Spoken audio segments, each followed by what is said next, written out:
Happy Tuesday nights. I am holding a mini marshmallow between my fingers because marshmallows can predict our future. Well, let me rephrase that. In the past, they were used in a study that helped researchers predict the futures of preschoolers that they did an actual study with. They gave preschoolers way back in the 1960s, long ago, a marshmallow, and they left them in a room by themselves just with the marshmallow. And the researchers told these students that if they could wait 15 minutes until they came back again and they didn't touch or eat that marshmallow, they would get 2 marshmallows to eat. Well, I watched this study and I found it to be so interesting because, as human beings, we don't like to wait.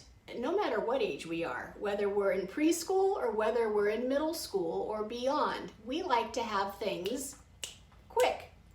So these poor little preschoolers tried to do their best to wait, and some of them were kicking the ground, pulling their hair, covering their eyes. Some of them didn't do very well and they just said, forget it, and ate the marshmallow.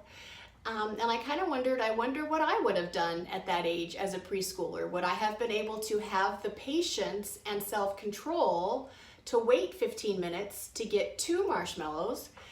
Or would I have eaten that marshmallow just because I couldn't wait any longer? Well, the study actually showed, as they followed these preschool students into later stages in life, that these students who were able to resist the marshmallow as preschoolers performed better in school later on. And researchers found that patience and self-control was actually a better predictor than IQ. Think about that for a minute. Can you really predict the future based on a marshmallow? Well, let's look into this a little bit further, because talking about patience and self-control is intriguing to me, because right now, more than any other time, we are exercising patience and self-control just by living in this crazy world of the ups and downs and the uncertainty, having to wait for certain things to happen. We are needing to be patient people and exercise our self-control almost on a daily basis. Self-control actually helps us respond to the stressors and challenges in our life. When you think about it, life has a lot of waiting involved. Back when we were able to get out and about, if we were able to go to an amusement park, we had to wait in line in order to go on a ride. If we went to the dentist office or the doctor's office, we typically had to wait in order to be seen as a patient. There's always waiting involved, no matter what we do in life. However, there's a part of our life that is just the opposite of that. We don't have to wait, and that's when we're looking at technology. And our technology gives us everything that fast. It speeds it up for us. So we're able to get our downloads fast. We're able to get our texts instantly.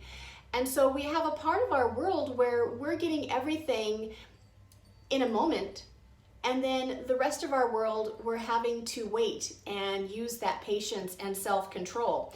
And the truth is, most of us don't like to wait. I know I don't like to wait, so I do have to exercise patience and self-control quite often, because I am always wanting to do the next thing and make sure that this is happening so that I can move on to the next item on my list.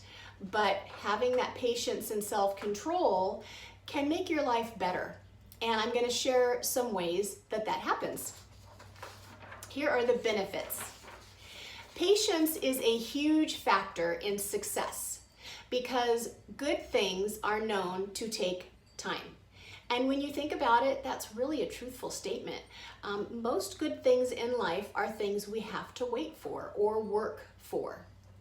When you have a minor setback or something doesn't go your way, you have patience and self-control, and you're able to look at that situation and say, okay, it didn't work out. I'm going to take a breath. I'm going to practice patience and self-control, and I'm going to try it a different way.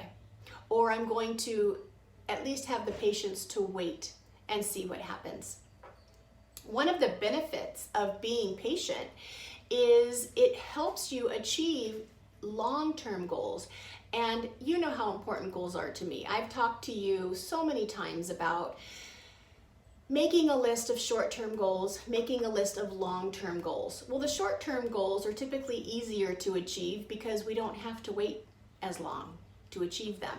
The long-term goals, those goals that maybe we set for ourselves as a middle school student, but we set to achieve them when we get into high school or even beyond when we're in college, that's when patience and self-control comes in, because we have to have those inside of us to give us that perseverance to achieve those long-term goals.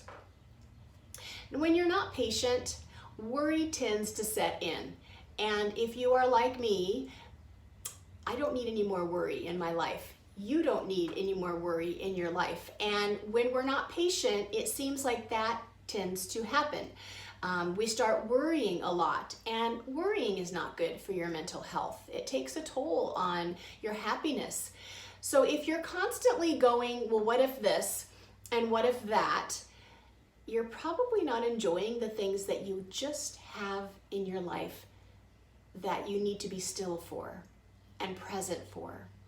So most things we have to be patient for are not things we can hurry along. They are things we have to wait for. And better mental health is one of the benefits of having patience and exercising your self-control. Finally, it provides peace. And we all need peace. I wish we were able to live in a peaceful world right now, but in our own existence, we need to find peace. And having patience and exercising our self-control can help us find that peace. When you are impatient, it brings about a lot of discontent. When you are patient and allow yourself to wait for things, that's when you find that inner peace. And you can just resonate there for a while and just enjoy it. Now, again, being patient isn't always easy. Using self-control isn't always easy.